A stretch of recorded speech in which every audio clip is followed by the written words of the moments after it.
Hello YouTube, Knock Motovlogs here, and today we got some pretty big news coming up from north of the 49th parallel in the great white country of Canada. The new app Pokemon Go just got released today, and whoever doesn't know about Pokemon Go is probably like not much big of a deal to them, but it's pretty huge if you played it as a kid, like the Game Boy and Nintendo DS Pokemon games. They were my shit in elementary school. Instead of going out and playing with my friends, we'd get a cord and trade Pokemon on the old Game Boy Colors. And I'm not that old, but that was still cool. But yeah, that came out today, and it was such a big hit that the servers crashed. And again, if you don't know what that means, then probably not a big deal to you, but that means that so many people tried to log on to the game at one time that it actually busted the entire game's data. That is fucking huge, because that's an Apple App Store app. Like, that's not like some random ass download it on your computer and play. Like, that's a mainstream thing, and it's free. Huge. Game Boy, sorry, not Game Boy. Pokemon Go lets you basically attempt to catch real Pokemon in real life through your phone's GPS and camera. So it gets your location from the GPS and it shows your screen of what you're seeing, and then the little animated Pokemon wherever you're looking, which I think is kind of cool because it's kind of like first person or virtual reality. And that's just got released today. It's been out in Australia, it's been out in the States for a while. It's hilarious because people still, even though it just came out in Canada today, people have still had it in Canada for probably a week and a half. They were able to download it through logging into the US marketplace, or if you have Android, you could download a secondary file called an APK. But it was so bad, even though that it wasn't officially out. People were trying to catch Pokemon at a nuclear power station in Pickering, Ontario.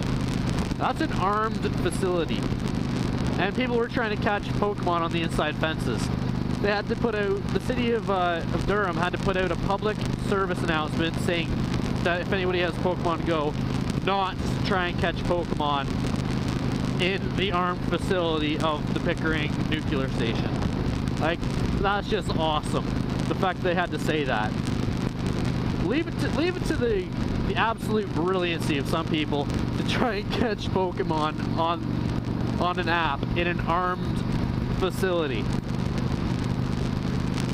Like, that could have turned out to be some Chernobyl over some guy trying to catch a frickin' Butterfree.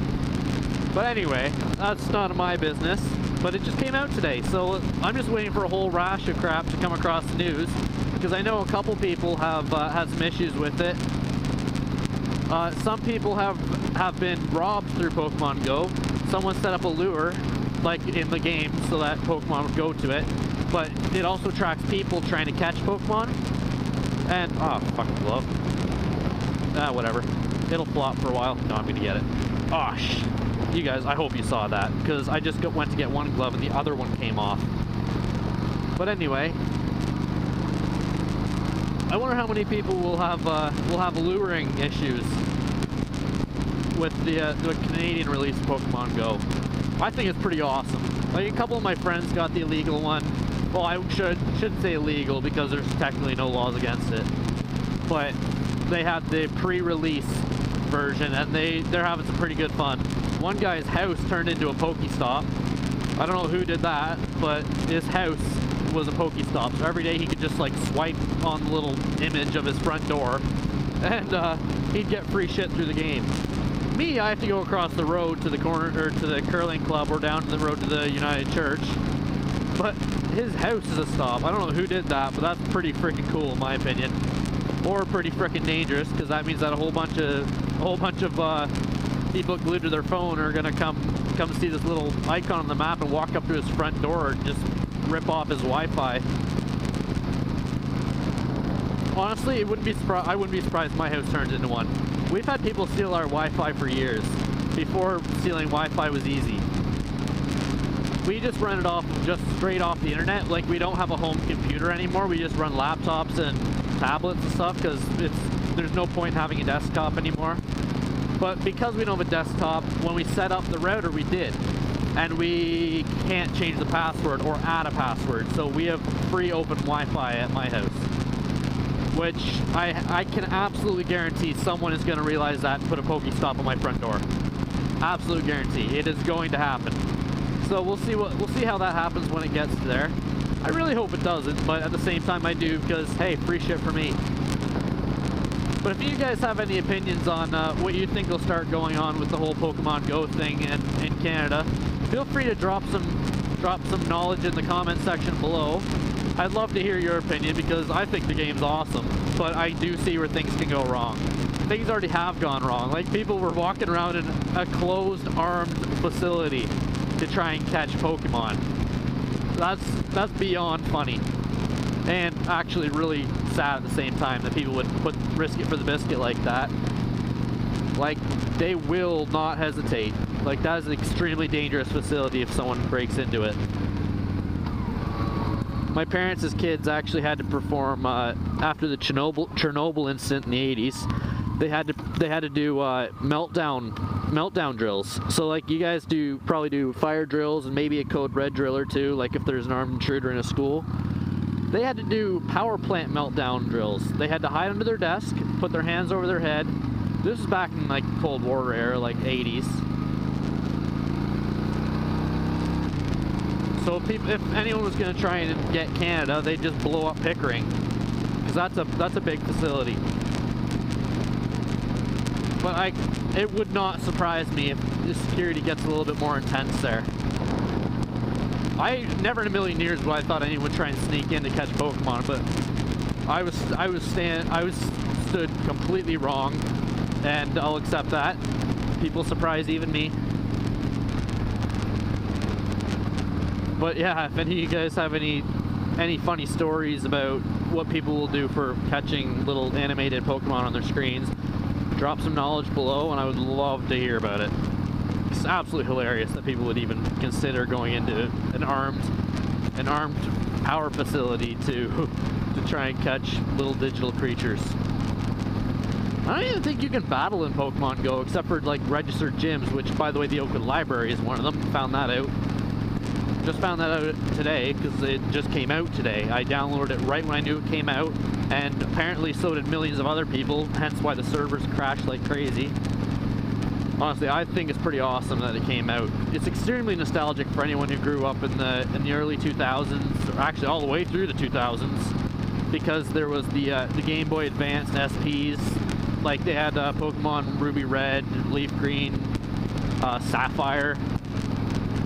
What's a couple other good ones? My favorite one was Pokemon Diamond. That was for the Game Boy Color, which I thought was better than the SP. I had both, and I thought for sure the Color was the better one because of that game. I beat that game 3 times, like caught every Pokemon, went through the champions after you beat all the gym members, because in that one I believe you had to fill a Pokédex to get in. Like you literally had to catch them all to even beat the game. Where now you just beat the gym leader. It's like, oh yeah, you can go through. There you go, 1. No, I literally beat the game 3 times,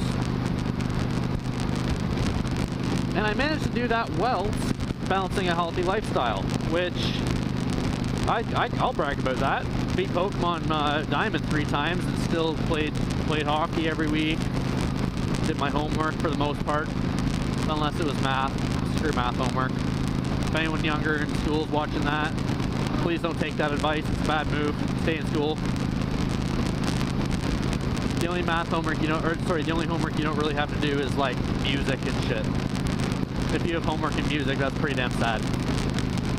But anyway, I'll let you guys go for now. Just cruising down to Hampton again. Seems I go there quite a bit. Yeah, I'll catch up with you guys as soon as I can make another video, and I might even do a follow-up video on what I think of Pokemon Go once I start to play it a bit more. Because I keep seeing that there's Pokemon near, but I can't catch any. I know I gotta catch them all, but I gotta try and catch one first. One of my buddies had some pretty good knowledge on me. Just walk around or drive and they will come, he said. Apparently people have forgot about what distracted driving is to try and catch Pokemon.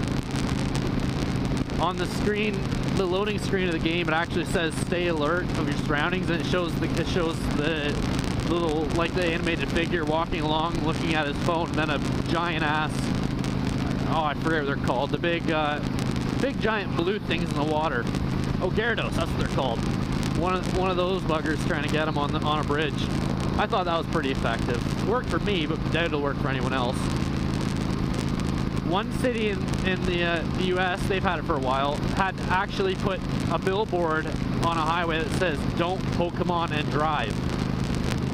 I think that's good enough to sum it up right there. I'll leave you guys your thoughts. Have a great day and have a great time riding. Bye-bye.